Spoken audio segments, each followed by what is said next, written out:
That's essentially what it is. So I get to teach you the mindset, the skill set, and the habits of multimillionaires, and set you on that path to your first million. And those are the three things that you need to be successful, right? Tony Robbins talks about it all the time. You need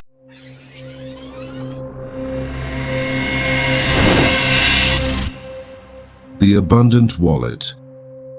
Well, Johnny, thanks again for your time for coming to the Abundant Wallet podcast. Really appreciate you being here. Yeah, man, I love the name. Actually, the Abundant Wallet. That's so cool. It makes me think of abundance. That's for sure.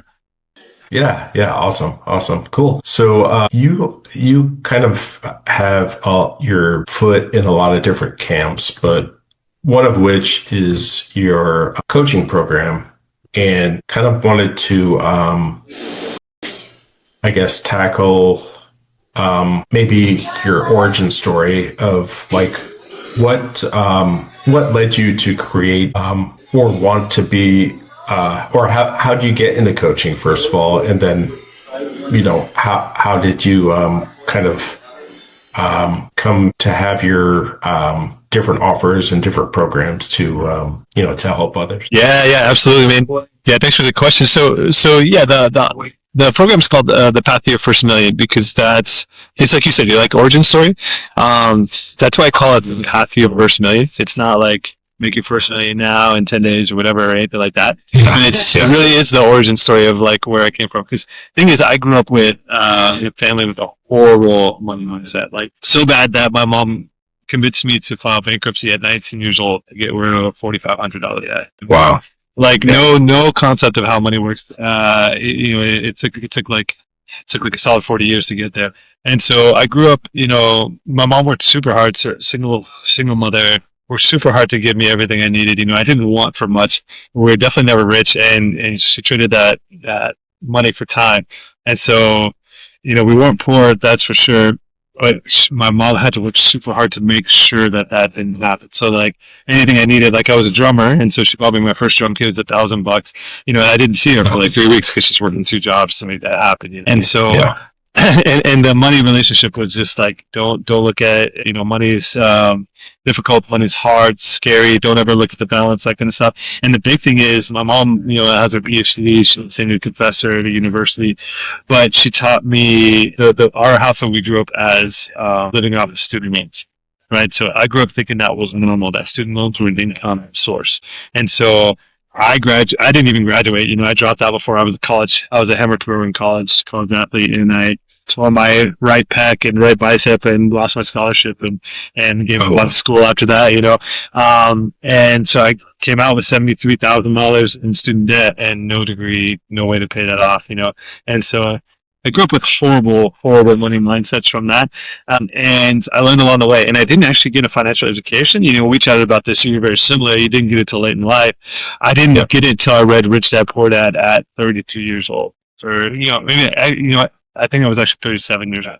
37 years old, I read Rich Dad Poor Dad, and that really broke it open for me and just taught me like that was the beginning of financial education. And I realized like, man, I've been doing this wrong for a long time. I had no idea. And so started down the path, I bought my home, and I used the equity for that to get into real estate, got into paying off bad debt and understanding the difference between bad debt and good debt, got into real estate investment, got into all kinds of stuff, personal equity investment, all kinds of things. And the big thing was I was $30,000 in credit card debt, super poor money mindset. I was the first one to own a home in 3 generations of my family, because nobody even looked at their accounts to see how it could you, right? It's just like something that's impossible. And then I got to a place where I was this close to actually being financially free. And then I met my wife, who is a princess for sure. And so now we're back on that path, and we're super close to being financial free at this new level, But the thing is, like, that path was so hard and so frustrating. And one thing I noticed I had in common with these people I was trying to keep up with that were buying businesses, or that were real estate developers and all this stuff, is they already had it in their history. They had a family history of being in real estate. Like a friend of mine had a 16-unit complex, and I was like, oh man, I only have 7 doors. I'm really not doing good. And then, it turns out his family's been investing in real estate the entire life. So it's just like second nature to him. Then I got into business acquisition and buying businesses. And I was like, man, all these people, they can flip businesses. They know what they're doing. Turns out that's been the family business model for 3 generations, And so I realized, the struggle, the whole process was a very big struggle for me. And it was very hard, and I wanted to give up so many different times. And then I learned the power of mentorship, and I did that through Rich Dad Poor Dad and Robert Kiyosaki's teaching, and expanded my knowledge from there. And I learned the power of having a mentor. He talks about it all the time. And I got my first real estate mentor, awesome guy that I met, and it turned every mountain of a problem down into a molehill. And then when I realized that, I was like, all right, I'm never doing anything without a mentor again. And so once I learned the power of that, once I got financially free, and once I learned the power of mentorship and coaching, I was like, I'm going to tell everybody I know, because I want everybody I know to know they don't have to struggle through this problem on their own, because it changes the game. So that's kind of my origin story in a nutshell, is that I grew up with really bad money mindset, did a ton of financial education through books, seminars, mentorships, successes, and most importantly, my failures, and then realized, hey, I'm going to help as many people not have to go through all these failures as possible, so they have an easier road. Nice. Yeah, great. Well, thanks for that explanation. That's great. So somewhere along the line, you had to have some wins that said, "This is my path," and allow you to keep going. And maybe you're like, you know what? I'm good at this. What do you think it was? Maybe it was a deal, or maybe it was a mindset thing that said, this is the path I want to go down, and I want to help others. Yeah, there's so many, man. I think the very first one was how to get out of bad debt. Because I lived off credit cards, like I said, lived off student loans. That was normal. My house, living off credit cards, that was normal. I remember my grandma saying, you can get credit cards, and then they shouldn't expect you to pay because you're poor. Obviously, we should pay that. And I'm like, now looking, I'm like, oh my god, you know what I mean? So, So the first big win was, I read a book called The Automatic Millionaire. I think I said something like that. And David Bach, right? I think so. Yeah. It was all about how to get out of bad debt and make it automatic, and save and invest, all that kind of stuff. And then so I got out of the bad debt of $30,000 of credit card debt. At 25%. Every month, which was just, and so that was the first big win. And then the second big win was definitely reading Rich Dad Poor Dad, which broke open the whole money side, and then I progressed into so many different books after that. Then I bought my own home, and the first one in 3 generations. Like I said, I wanted to do it for my daughter, for my mother. And then the next big win was when I got my first investment property, and that was the scariest, most stressful time of my life, because I thought I'd put my whole family's future at risk, and turns out it was the best thing that ever happened. Yeah, no, that's great. There's so many things that you did. I mean, even looking at the Automatic Millionaire, the whole automation of things. Obviously, you learn to use systems instead of manual things and trial and error and that kind of thing. With your coaching business, I think that's awesome. I feel like you ask anyone who is either going after financial independence or who has achieved that, I feel like the top 5 books is Rich Dad Poor Dad. It's really a staple in people's lives. I know it has been in mine. And then your first investment property as well as buying your own home. I think that's huge no matter what age. You're looking at these things as not really ownership of property, but something that is going to give you cash flow, passively or semi-passively. You mentioned you had a real estate mentor. How do you go about getting your first property? How do you go? So, we have a mutual friend that does the Burr method we talked about before, and I followed him. I understood Burr. I joined Deeper. Was it Bigger Pockets community? Their podcasts and all that good stuff. Such a great resource. And I learned about the Burr strategy, and so I took the equity of my home, got a HELOC, and I bought a home It was a railroad home built in like 1933 or something crazy like that. Needed a ton of work, which is exactly what I thought I needed. I bought the ugliest house on the block, took out a home equity line of credit, bought that first investment property for like $65,000 in cash, and needed a ton of work. But the interesting thing was I got a partner in that. So I had a partner, a really good friend. He was a professional boxer, and I was his trainer, and his strength trainer. And we went on a 50-50. I did all the finance and property acquisition, all that kind of stuff, and handled all the money. He was going to do the work for free at cost because he's a general contractor. He was 50. I bought the home. 2 days later, his business pulled him in the other direction, 300 miles, and he jumped out of the deal after 2 days. And so the crazy thing was I bought this with my HELOC. I didn't have the money to finish it, to pay other people to do it. I didn't have the expertise to do any of the work, and I was completely screwed. And so, talk about like stressful situation, Yeah, yeah. I mean, you were blindsided from multiple areas. Like this is your first investment property. The guy that you're dependent on in terms of like the contract work has bailed, and now you're kind of like underwater. So. Yeah, that's a huge challenge. Did you take a loss on that, or did it end up? Exact opposite, and it was the best thing that could happen to me. Just like they always say, it's like, like the cliffhanger. It was the worst day of my life, and it's the best thing that ever happened. It's always like that. But I had to get really resourceful. I had to learn how to do a lot of the work myself. I had to find who was in my network that could teach me how to do the work myself. I also had to find creative financing and find other ways to pay other people to do the stuff I couldn't do, like structural work and that kind of stuff. And so I found out about hard money loans, and I found out about all kinds of different creative financing, credit card stuff, all kinds of stuff.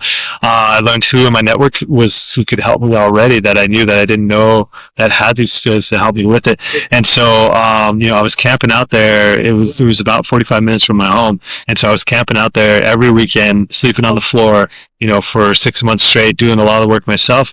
Then I learned about creative financing, started hiring people to do it, got really resourceful there, learned how to hire general contractors and subcontractors, and turns out I actually got a free house. I did the exact point of the BRRRR method. I was able to get in there, take the house, flip it, refinance it, keep it, and I had $0 left in the deal. So it doesn't make me much. It makes about $250 a month, but that $250 is an infinite return, which is the holy grail. Like I have a free house, $250 a month with no money left in the deal. Yeah, no, I think that's awesome. Yeah. That's pretty amazing. So, I mean, I'm sure you learned a lot of lessons and you had the challenges, and how does that kind of transfer over to your, the path to your first million offer? Maybe tell a little bit about the program and, what you coach people on and what you help people with that particular offer. Yeah, for sure, man. Really, that's what, this process, it really broke up and everything for me, because I always wanted to do all kinds of stuff. I wanted to get into, I got into stocks in every method there is, index funds, single stocks, margin trading, options. I got into crypto. I'll tell you some wild stories about my crypto journey. Got into private equity investment, private credit. Now I'm in business acquisition right now. We're just wrapping up my first business acquisition here. My own wife is doing it around the corner, actually. And it's crazy because that first moment taught me, that it's scary to get out of your comfort zone. But then once you do it, you're so much stronger afterwards. And it really enabled everything I've been able to do after that. So, it led me into mentorship as well, because when I celebrated, when I got refinanced and I got my check and I was stable, I went to my first coaching program, and it changed my life forever. I learned the power of mentorship through that process. And that's why I was like, all right, I got to tell everybody about this, And so what I actually teach people is, it's called the path to your first million. It's my journey, like learn from all my mistakes and all my knowledge and everything I've absorbed.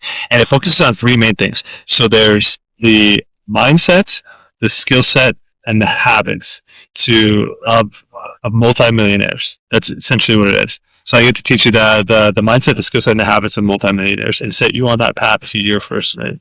And those are the three things that you need to be successful, right? Tony Robbins talks about it all the time. You need the skill set, right? You got to have the skills of how do I actually invest? What's a margin call, or whatever you choose to do. I don't like options personally, but you got to know how to do that. How do I actually invest in real estate? How do I start buying businesses? How do I do index funds or crypto? But that's just a skill set, right?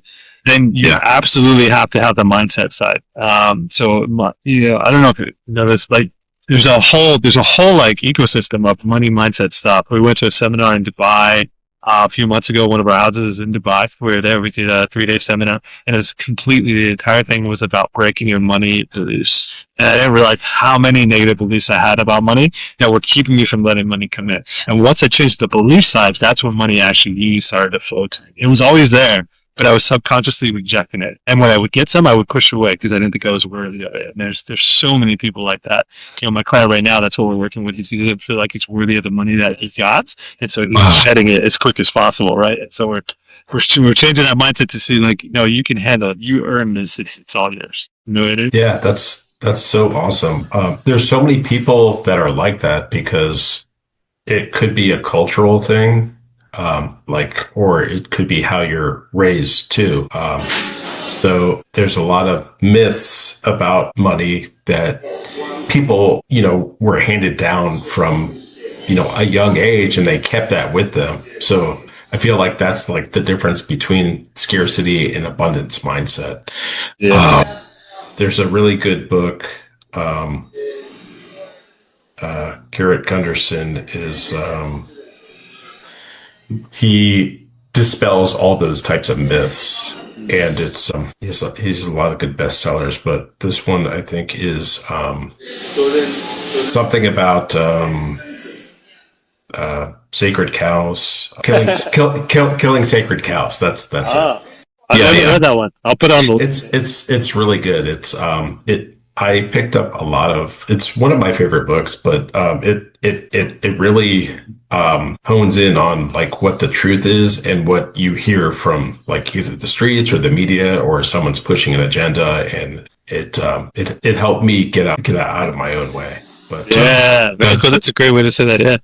Yeah. But that's fantastic that you are helping others. Because we all go through something in our lives, and you don't know what's holding us back. And you being the mentor and the coach that you are, you're able to see that, obviously from your own story, but you're able to help build other people's stories. And I think that's great. You're pushing people forward. So awesome. Thanks. Hold on. I really appreciate that. Give me 1 second. Like I said, we're doing the business deal on the other side, so I just want to wrap around real quick. Yeah. Sure thing. Yeah. I always wanted to be this guy that like does business on vacation. You go out to a resort, you hang out for hours, do a business deal, and I'm doing that right now, and it's just so cool. Like being the person I always wanted to be. Yeah. I mean, that's the dream life, right? Like location freedom, time freedom. You're not building someone else's legacy. You're building your own. And, I think that's awesome. Yeah, I think that's what it is. I actually just did this recent exercise where you take a money quiz and you change some of the words to different word associations, and you really realize like money's freedom. Money's freedom to choose. Money's freedom to do whatever you want. Money's freedom to relax. Money's freedom to spend time with your kids. All that kind of stuff. And yeah, I love it, man. Yes. Exercise. Yeah, that's so awesome. I mean, the abundant wallet is about building an abundant life, and I feel like you're definitely teaching that in your coaching program. And it's not just about financial wealth, right? It's like you said, mindset, emotional health, relationships. How do you think that might influence someone's ability to create lasting wealth? Everything, yeah.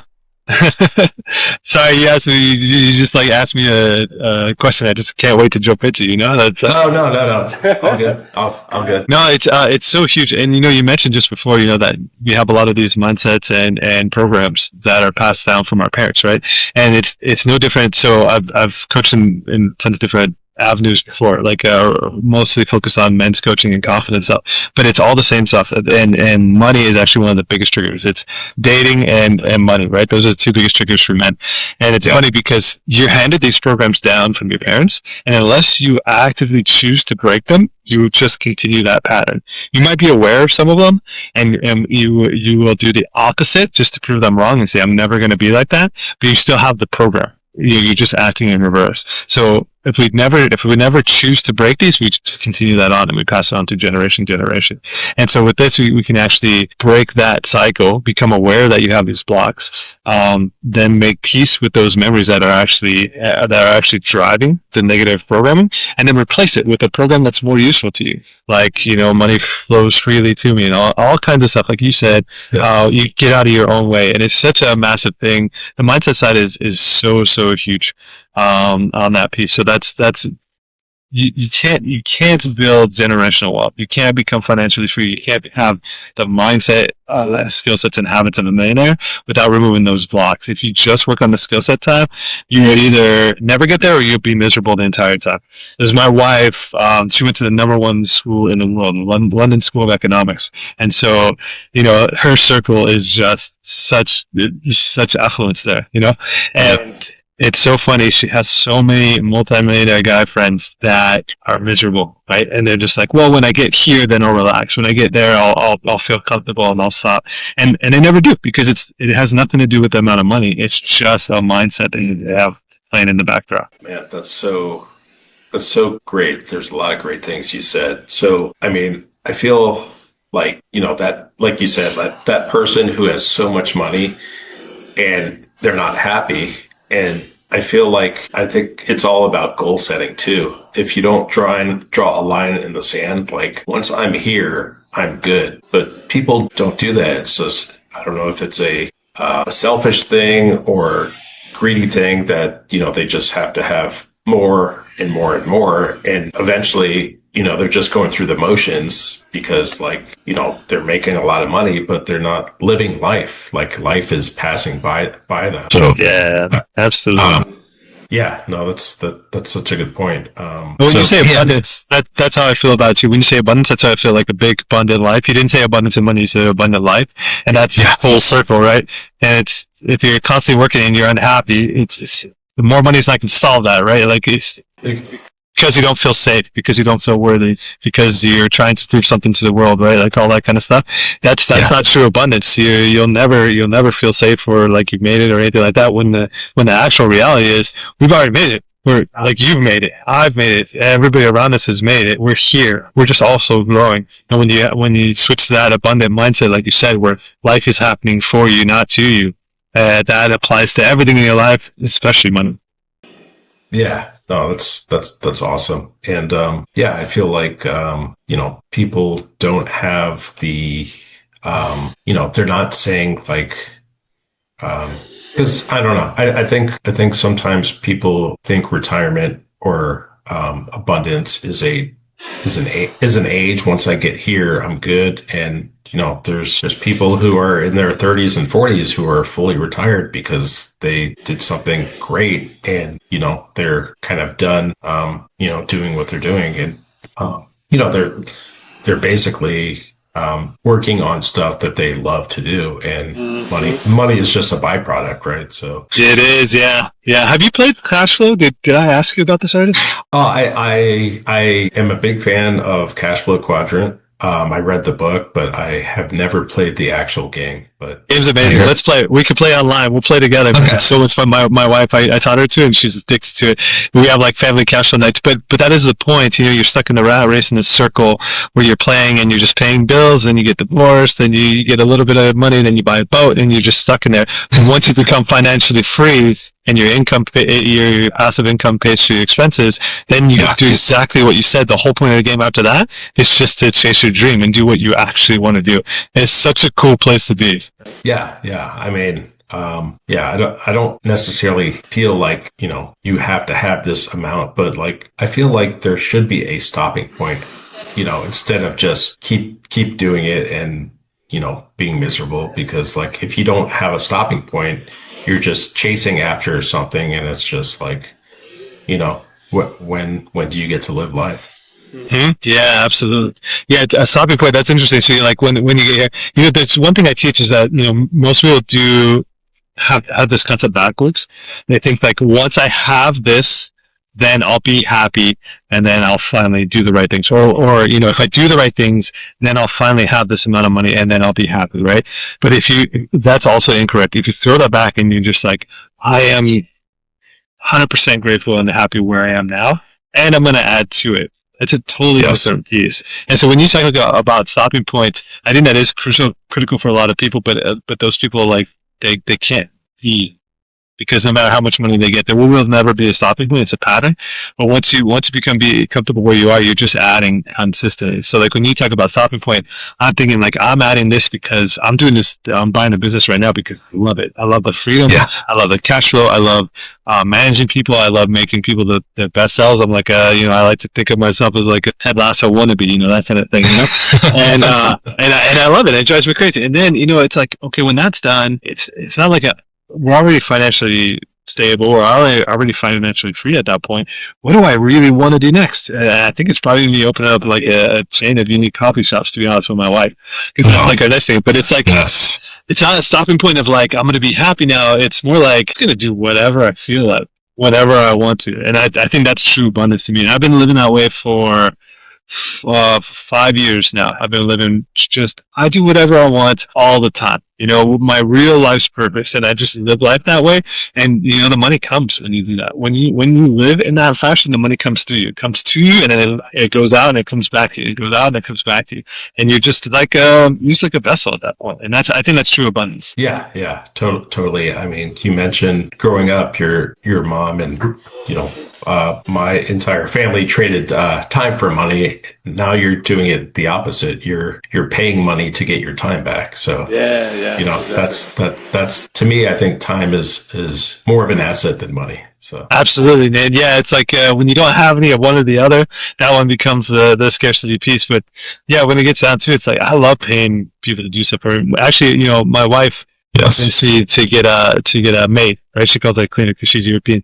Yeah, she said that when we were chatting, she said that's one of the first criteria she would evaluate guys on when we were on a date is, do they have a cleaner? Because if they don't value their time enough to say, my time is worth more than paying somebody, whatever, $10 an hour to clean my house.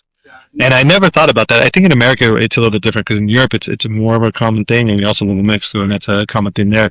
But it was such an interesting comment, and now there's no way. Like, I just finally found a cleaner now, because we just moved to Orlando. I just found a cleaner yesterday. I'm so much happier. It's like, please let me pay you money to come home to a fresh house, and during that time while you were cleaning, that 2.5 hours, I can definitely make that amount of money somewhere else. You know what I mean? And now it's an economy. I paid you. You're happy. I didn't have to do that work. I'm happy. Like, it's like exactly what you said. I'm paying for my time back. Yeah.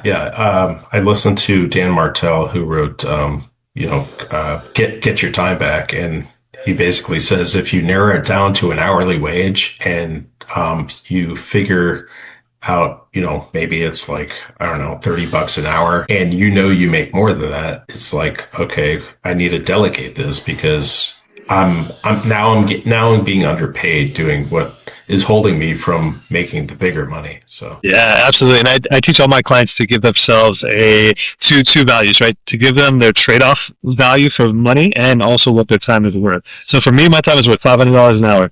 If you want me to do something for less than that, it better be, because I really, you know what I mean? Yes.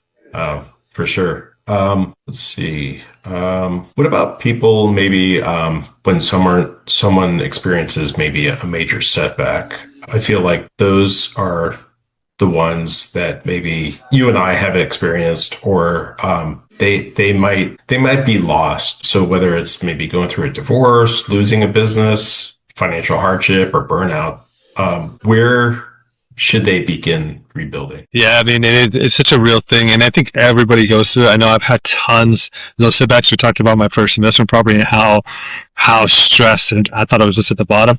And I don't want to sound like a broken record here, but I guess the first thing is, like, you're going to learn from it, right? So I'd love to ask the question, what lesson am I supposed to learn right now? Because it's such an empowering question, right? I did it a couple of days ago. I woke up to 3 really bad tests in a row about this deal I'm trying to put together. I was so excited.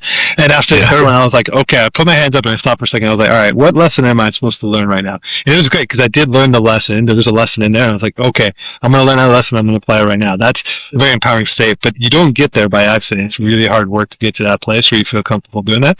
The biggest thing, I don't want to sound like a broken record, but the thing is, man, when you have a mentor, when you have somebody who's been through the struggle that you've been through before, and also now where you want to be, it's such an empowering thing. And it took me so long to learn this and so long to be comfortable investing in myself in this way. Is that when you go to them and you see, you see this massive hurdle, because you're down here looking at it, they've already been on top, and they could see it's just a little tiny molehill. And when you get down is when you need somebody, right? Because all my clients, if I don't hear from them, we do weekly group work and one-on-one bi-weekly stuff. And if I don't hear from them in 2 weeks, I know that they're out there struggling and they're hiding. Because especially men, when we struggle, we feel like we got to go figure it out ourselves. So we go hide in the cave, we beat ourselves up, and then we try and come back stronger. But what it does is it actually scars you, it makes you more angry inside, and it makes you harder, grittier, more angry, all that kind of stuff. But that's when you really need just a hand, and because it's so helpful to be like, I screwed everything up. This is so hard. I'm never going to get out of it. And for somebody to come in and be like, that's not what I see at all. I see you just had a setback. You just learned a super valuable lesson. And if you look at it this way, you're so well set up for the next one. So much more, and you're so ready to pounce this. Yeah. I feel like the value of that is just... It's so true. I've been in quite a few masterminds, and I've had mentors. And even prior to that, I didn't have the right mindset because, everyone who has not chose to invest in themselves by investing in a mentor, I think is doing themselves a disservice, because, you can't be everything to everybody and you can't figure it out. So all on your own. So I feel like those mentors, who, like you said, are at the top of the mountain, that they know exactly what you're going through. And it's just so worth its weight in gold to pay for that service, because it's invaluable. Like nowhere else are you going to find this kind of mentorship to where, they're going to give you different paths and different options, and that they want to lead you to the right place, and they don't want you to make the same mistakes that they made or that they've seen other people make. So it's just, it's worth it. Yeah. And I know that you know that because we met in our mentorship group, right? And yes. And I know from talking to you that you and I are so happy to have paid that money to be in the ecosystem we're in. We have the the mastermind group of so many people that can help us through these processes. We get a network, we get all these connections. It's like, I know that you found this lesson valuable, and so have I. It took me so long to do my first mentorship program. Like, I didn't really, to be honest, I didn't think I was worth investing in myself in that way. But after the first time I did it, I found out how good it was. And, Tony Robbins says, so does Robert Kiyosaki, like, having a mentor is the biggest cheat code in life. And once you get one, you figure it out. It's like, I'll never do anything like that. Tony Robbins has 3 coaches at a minimum at all times. The biggest life coach in the world, the guy who started the industry basically, has 3 coaches himself all the time, and that's crazy. Yeah. Robert Kiyosaki, he has mentors for the things he wants to do. So, I love that. I love that we share that together. Yeah. I don't think we're ever, doesn't matter who you are, if you're Tony Robbins or if you're, the guy next door, we always want to be growing. And we're never arrived, right? We want to just get better and, move along and, celebrate the wins. We obviously don't like setbacks or losing money. So it's just like, I think mentorship is a great thing. Yeah. The way I think about it is like, when you fail, you dip, right? Yeah. So you go, you dip, but then you come back stronger. But the thing about mentorship, when you have somebody that has your back and can give out their right perspective, is the dip is small. Right, so you still dip, but they catch you before you go too far, and then you're able to propel forward. And that dip, that's where the pain is, right? That's a painful dip. So if you can shorten that, that's a great way to go. Yeah, no, that's so well said. I mean, if you're on your own, your dips are probably going to be inevitable. Number one, number two, they're probably going to take you longer to recover. So and painful. That's awesome. So if you could maybe give every man listening like 3 habits that would dramatically improve, his confidence, leadership, and overall life, what do you think that would be? Confidence, leadership, and overall life. 3 habits I would do. Yeah. So, I talk about this all the time. So regardless of the topic that I'm coaching, my morning routine is massive. because to be able to handle a large sum of money, you have to increase your capacity to handle tension. And you mentioned men, because I do coach men specifically on the confidence side. I coach everybody from the finance side, but specifically men, you have to be able to hold tension, right? And so all my clients are on a morning routine, the same morning routine. You call it the Lion's Pride morning routine. And get up every day and make your bed. Like the easiest possible thing you could do, because I don't know if you've ever seen that video from, it was a Navy SEAL commander that said, make your bed every day. You always have done one thing right. You always have something to come back to, all that kind of stuff. You seen that one? Yes, that's good. Yeah, I love it. Yeah, that's Do good. that. So make your bed every day. Second one is one thing that you and I do, every week together, is now that you've done a win, celebrate that win and write down all of the great things you did yesterday. Tell me 3 things you were successful yesterday, and also 3 things that you're grateful for. You and I do that every week together, and I see you when we're on camera. I see the smile on your face when you think of the family that you're grateful for, the opportunities, this podcast that you're grateful for. And it's the same for me. And so that'd be the second one. And the third one is there's so many. So if I had to wrap up a third one, there's so many ways I want to go. All right, I'll go with one that's not popular. Take a cold shower every day. It's a secret. Oh, wow. Okay. Here in life, everybody's gonna hate me for that one. I could see everybody just wincing. And some of my clients, it takes me so long to get into this place, like a month. Wow. Take a cold shower. You take a cold shower every day. What it does is it makes you do something hard. It also makes you do something uncomfortable, and it also allows you to practice freaking out and then bring yourself back to grounded and centered, which is the highest skill you can have in life, especially as a man, because you're going to make yourself freak out and get into a calm state every day and learn the techniques to self-soothe and just bring yourself back to stasis. And if you do that voluntarily every day, imagine what happens when somebody cuts you off in traffic, or when somebody does blow up a deal, or you get an email that, hey, your property needs $10,000 worth of work out of the blue, whatever. It's like you freak out, and then you know exactly how to bring yourself back to center, and then, okay, let's go solve the problem. Yeah, no, I like that. It doesn't sound great, a cold shower, but I get the concept of forcing yourself to be uncomfortable to be able to handle those types of situations on a daily basis. Yeah, and you and I are in Florida, man. It's a cakewalk here.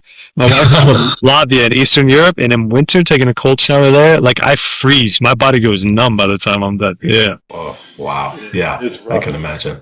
I wanted to touch on something else, because you mentioned kind of early on, like you kind of delved into a lot of different things. And I feel like people in general like that shiny object syndrome. So if things are getting boring or they're mundane and they're still working, but like a lot of times people like the attractiveness of something new. I personally have never gotten into crypto, but like there's so many people who are doing crypto and doing other things. You mentioned private equity. What do you think? I think it's hard to manage all these different things, even with a small team, to have your hand in every single basket. Mm-hmm. So what would maybe your advice, or what has worked for you in addition to just real estate investing? You're obviously acquiring a business, so you're kind of expanding your verticals, so to speak. But I always see a lot of successful people go deep first in one vertical and then go wide, which I feel like this is exactly what you're doing. But have you tried other things that you see the potential, but either you just didn't have time, or you just didn't have the, you have your coaching business, you have your real estate, you have your business acquisition. It's just, there's so many things, you can't do it all. Yeah, it's true. And it's funny because I do get excited about a lot of stuff, but what I do, it's exactly what you said. Go deep before you go wide. And I'm a huge systems guy. I was an engineer before I got into coaching, and that's one reason why my coaching practice is so successful, is because the systems are set up, and it's like, you don't have to worry about how to do something or the functionality or integration or anything like that. You just get to focus on building yourself, And so I do the same thing for everything. And so the system side is like, I go deep, and I learned this process. I set up the system so that it runs itself, and then I move on to the next thing. Because I do real estate investment. I've got a property manager. They've got that sorted. And if I want to add a property, I already know how to do it. I've documented all the systems, all the processes. Got my virtual assistant. He's going to be able to run everything I need to. So if I do acquire another property, I've got my calculator. I've got all the documents set up. I know the process. I know what to offer, all that kind of stuff, right? And so now I can move on into whatever avenue and get into business acquisition. And so that's how I feel about it. Is like go deep and then go wide. And then if you set up the systems behind you, you can add more and more stuff to your portfolio. The second question I think you asked me was, what else have I done that's working well? I think biggest business acquisition is a massive one, man. Getting into business is such a huge opportunity there, especially in America. Yeah. The problem is that it's very advanced. So it's not like, you're just coming out the gate, you're looking for financial freedom, you go straight to buying the business. I think it's something later in life. But I love index funds. I love doing that kind of stuff. And the next that works really well. The other thing is infinite banking is really a thing I'm really interested in doing. I almost did it 2 years ago, and I was really close, but I was switching into my coaching practice and removing some stuff around, so it just wasn't quite the right time. But that concept of becoming your own bank and being able to do a fractional reserve system just like a bank is like massive. So I think, the real estate side is great. Business acquisition is amazing. Index funds are the solid way to just build over time consistently with little risk and all that. But I think the infinite banking concept, there is a ton of power there. And my two of my mentors that I know for sure have done this and have policies, and they've actually given me loans from their policies to be able to complete a project and then pay themselves back, and they've earned interest on it the whole time. So that's really my big key focuses now. And that's knowing that I'm so excited to jump into so much more. Yeah, no, I think that's very well said. I love the experience that you've had, and it sounds like you have documentation and SOPs and systems. But yeah, on the infinite banking thing, it's all about privatizing your banking and not going to these big banks or the central banks and paying the hidden tax they call inflation, and just you put something on a loan, or even just credit cards, you're paying a lot more because of that interest. You don't get to recoup that interest back into your own bank. So I think infinite banking and privatizing your banking function is the centerpiece, because you get to keep more of the capital and the dividends that it basically pays you year after year. It's so much greater than a regular savings or money market or CD, or even a high yield savings account, where you're building collateral to finance the big purchases in life, whether it be a business, whether it's real estate, one of those income producing assets that's just going to make you more money in the long run. There's great tax advantages to it as well. And there's a huge legacy component there too. So like, no one wants to talk about when we all pass, but I myself would rather pass assets down than cash, because cash can be easily squandered. I'd rather my kids take the assets that I have and compound on that, and just keep buying more assets and just pay it forward, and create generational wealth for their kids and their kids. So we can definitely delve more into that. And just about to say that, I'm so glad you said generational wealth. That's how I think about it too. Like, it's legacy, and when as you describe it, it just popped in my head. I think about a lot of the, like, buying a house. Like, when I bought my house, that's when my finances really opened up, because I knew the concept of I'm not going to pay the landlord's lease or mortgage anymore, right? Because all that money is going to them. It's just like a credit card or going to the bank, like you said. All the money is going to them. When I bought the house, not only was I paying myself, and I'm paying my mortgage, and I'm paying off that loan, and now I have more equity. And but then I took a HELOC and I used the equity in that, and I was able to pull some of that money out and use it elsewhere. And it's very similar to the infinite banking concept in that, yeah, you're not paying somebody else, you're paying yourself, and then you also get to split that money into different places and have a fractional reserve system and put it other places.